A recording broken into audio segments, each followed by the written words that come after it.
They say the prince still walks in the village at night, even though he's been dead for years. I saw him myself, and I'll never forget it. The night was silent, and the moon was bright, throwing long shadows through the village as I walked home. And then I saw him, moving slowly by the edge of the forest, his white robe stained and ragged, eyes gleaming like a wild animal's in the dark. The sight of him chilled me to my bones. I knew then that the stories were true. He hadn't found peace, and I doubted he ever would. This was the Prince of the Black Hills. That's what they called him anyway, though he was never a prince of anything but cruelty. Long ago, before my grandfather's time, our village was nothing more than a scattering of small houses nestled at the edge of the Black Hills. It was peaceful. People worked hard, they were kind, and they helped each other. But when this man arrived, everything changed. No one knows where he came from or even what his real name was. They just remember his face, smooth and twisted like a young man's, but his eyes were cold and dark, like he had seen things no person should ever see.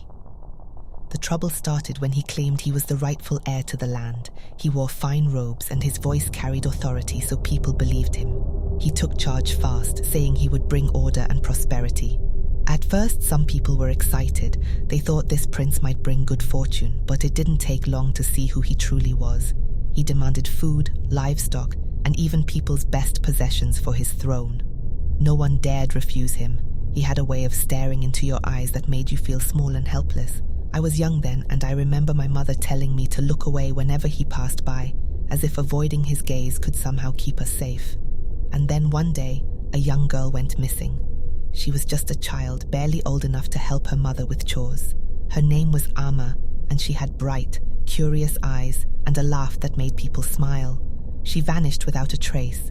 People searched everywhere, calling her name, combing the fields, the riverbank, even the dark woods, but no one found a single sign of her.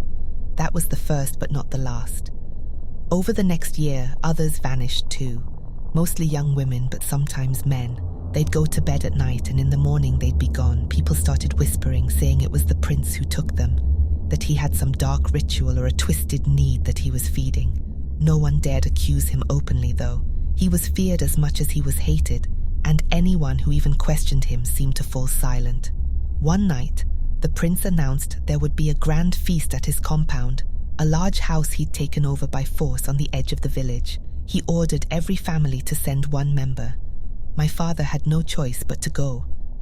I remember him telling my mother to be strong before he left. "I'll come back," he said, but there was no certainty in his voice. We waited all night and the sun rose with no sign of him. The next morning I went to the prince's compound, desperate to find my father.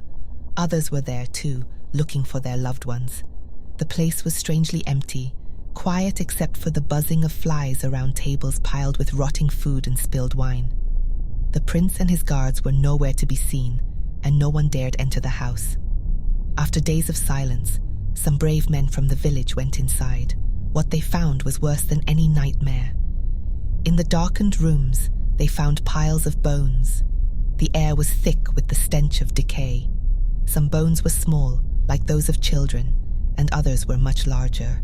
My father's ring was among them. The prince had been using our people for some kind of twisted ritual, something old and wicked. We didn't understand it, but we knew he was responsible, and he had vanished, taking his guards with him. The village held a burning ceremony that night, praying to the ancestors to help the lost souls find peace. But peace was the last thing we got. A few days after the ceremony, someone claimed they saw the prince in the woods watching from behind the trees with that same cold stare. People tried to dismiss it as a rumor, but the sightings continued. Sometimes in the middle of the night, a shadow would pass by a window, or footsteps would be heard outside a house, slow and heavy. People started to say it was the prince's spirit, cursed to wander, still searching for victims. And then, it was my turn to see him. I was on my way back from the river, carrying water to my home, when I felt something strange. It was like the air had gotten colder, heavier. I heard footsteps behind me, but when I turned, no one was there. My heart was pounding and my hands started to shake. Then I saw him standing under a tree not far from me. His eyes were on me, empty and dark, with a hollow look that was worse than anger. His robes were dirty, torn torn and blood-stained, but his face looked exactly as I remembered. Smooth, youthful, and deeply wrong. I couldn't move, couldn't breathe. It was like he was holding me there with his stare, willing me to come closer. My feet started to take small steps forward, even though I didn't want them to. My mind screamed to stop, to turn and run, but something stronger than fear was pulling me toward him. Then I heard my mother's voice from the house. She called my name, and it was enough to break the spell. I ran as fast as I could, hearing those footsteps behind me, closer and closer, until I made it home and slammed the door. I never saw him again after that night. But even now, there are times when I feel him watching, like he's out there just beyond the trees waiting. Others have seen him too. They say he walks the village at night, looking for someone who won't resist his pull.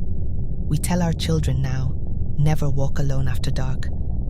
If you see a man with dark, empty eyes in the woods, don't look at him. Don't let him hold you with his stare, because if you do, the Prince of the Black Hills will claim you too.